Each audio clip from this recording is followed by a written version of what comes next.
De gigantesques façades peintes, certaines inspirées du XVIIe siècle, ou au contraire des motifs très contemporains.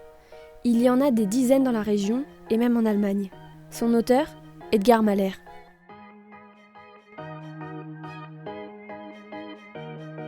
Avec ses vieux pinceaux, des ocres naturels, le peintre formé aux arts déco redonne vie à une vieille façade. Il répond à des commandes et élabore des maquettes de son travail dans son atelier avant de les proposer à ses clients.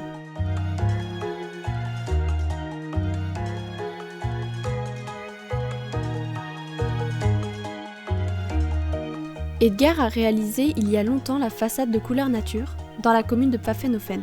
Aujourd'hui, Christelle lui a demandé de réanimer l'intérieur du magasin. Un artiste, il faut lui mettre le moins de barrières possible. Donc je lui ai dit qu'il fallait que ça soit quelque chose de magique, il fallait que ça soit une bulle pour les clients.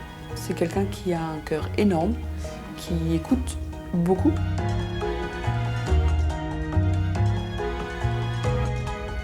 Si on peut considérer le travail d'Edgar comme étant une forme de street art, on ne peut cependant pas lui attribuer la dimension éphémère de l'art de rue. Moi, je ne suis pas pour l'éphémère. Je sais très bien que la vie, elle est éphémère. Mais si on peut laisser une trace qui dure et qui vieillit bien, je trouve que c'est quand même plus intéressant.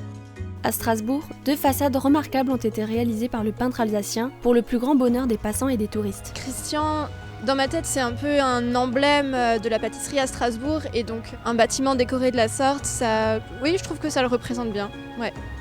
Non, moi j'aime bien. Je trouve que ça change par rapport aux autres façades.